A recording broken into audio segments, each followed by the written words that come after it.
ఏమిటి? మిమ్మల్ని సృష్టించడం కష్టంతో కూడుకున్న పనా, లేక ఆకాశాన్నా? ఆయనే దానిని నిర్మించాడు. ఆయనే దాని కప్పును బాగా ఎత్తుగా చేశాడు. మరి దానిని తీర్చిదిద్దాడు. దాని రాత్రిని చీకటిమయంగా చేశాడు. దాని పగటిని వెలుతురుగా బయల్పరిచాడు. తరువాత భూమిని సుగమం చేశాడు. అందులో నుంచి దాని నీళ్లను, దాని పచ్చికను వెలికితీశాడు. ఇంకా పర్వతాలను స్థిరంగా పాతిపెట్టాడు. ఇదంతా మీకోసమూను, మీ పశువుల ప్రయోజనం కోసమే. మరెప్పుడైతే ఆ మహా విపత్తు వచ్చి పడుతుందో, ఆ రోజు మనిషి తాను చేసిన దాన్ని నెమరువేసుకుంటాడు. ప్రతి చూపరి ముందు నరకం బహిర్గతం చేయబడుతుంది. وَلَقَدْ يَسَّرْنَا الْقُرْآنَ لِلذِّكْرِ فَهَلْ مِن مُّدَّكِرٍ.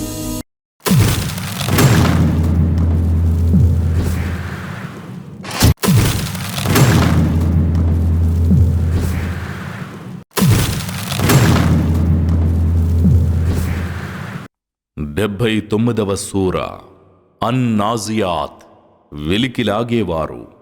అపార కరుణామయుడు, పరమకృపాశీలుడైన అల్లాహ్ పేరుతో ప్రారంభం.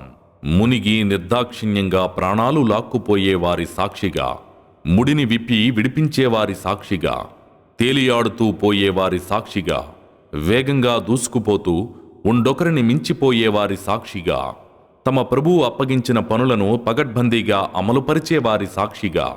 ఆ రోజు దద్దరిల్లేది దద్దరిల్లుతుంది, మరి దాని వెనక వచ్చేది వెంబడిస్తూనే వస్తుంది.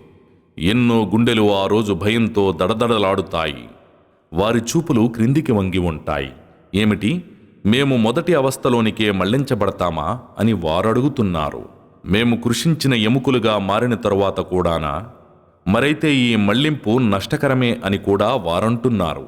అదొక భయంకరమైన గద్దింపు అని మరవకండి. అది సంభవించగానే వారంతా ఒక్కసారిగా మైదానంలో సమీకరించబడతారు. ఓ ప్రవక్త, మూసా సంగతి గాని నీ వరకు చేరిందా? అప్పుడు అతని ప్రభువు అతన్ని తువా అనే పవిత్ర లోయలోకి పిలిచాడు. నువ్వు ఫిరౌను వద్దకు వెళ్ళు, వాడు మరీ చెలరేగిపోయాడు. నీ స్వీయ సంస్కరణకు నువ్వు సిద్ధంగా ఉన్నావా అని వాణ్ణి అడుగు. నువ్వు భయభక్తులతో మసలుకునేందుకుగాను నేను నీకు నీ ప్రభువు మార్గం చూపించనా అని చెప్పమని అల్లాహ్ మూసాకు ఉపదేశించాడు. మరి మూసా అతనికి గొప్ప సూచనను చూపాడు. కాని వాడు మాత్రం ధిక్కరించాడు, అవిధేయతకు పాల్పడ్డాడు. ఆ తరువాత తిరిగి వెళ్లి తన సన్నాహాలు మొదలుపెట్టాడు. మరి అందరినీ సమావేశపరిచి ప్రకటించాడు, నేనే మీ సర్వోన్నత ప్రభువును అన్నాడు. అందువల్ల అల్లాహ్ ఇతన్ని ఇహపరలోకాల శిక్షగా పట్టుకున్నాడు. నిశ్చయంగా ఇందులో దైవభీతి గల ప్రతి ఒక్కరికి గొప్ప గుణపాఠం ఉంది. ఏమిటి, మిమ్మల్ని సృష్టించడం కష్టంతో కూడుకున్న పనా, లేక ఆకాశాన్నా? ఆయనే దానిని నిర్మించాడు. ఆయనే దాని కప్పును బాగా ఎత్తుగా చేశాడు. మరి దానిని తీర్చిదిద్దాడు. దాని రాత్రిని చీకటిమయంగా చేశాడు. దాని పగటిని వెలుతురుగా బయల్పరిచాడు. తరువాత భూమిని సుగమం చేశాడు. అందులో నుంచి దాని నీళ్లను, దాని పచ్చికను వెలికితీశాడు. ఇంకా పర్వతాలను స్థిరంగా పాతిపెట్టాడు. ఇదంతా మీకోసమూను, మీ పశువుల ప్రయోజనం కోసమే.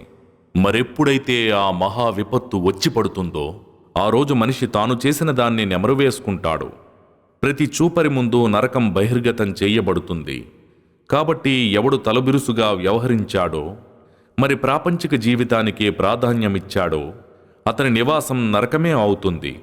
మరెవడు తన ప్రభువు ఎదుట నిలబడే విషయమై భయపడ్డాడో, ఇంకా తన మనసును చెడు వాంఛల నుండి ఆపుకున్నాడో, అతని నివాసం స్వర్గమవుతుంది. వారు ప్రళయం గురించి, ఇంతకీ అదెప్పుడు సంభవిస్తుంది అని నిన్ను అడుగుతున్నారు కదూ. ఆ వివరణతో అసలు నీకేం సంబంధం ఉందని? ఆ సంగతి పూర్తిగా నీ ప్రభువు వైపే మరలుతుంది కదా. నువ్వు మాత్రం దానికి భయపడే వారిని హెచ్చరించేవాడివి మాత్రమే.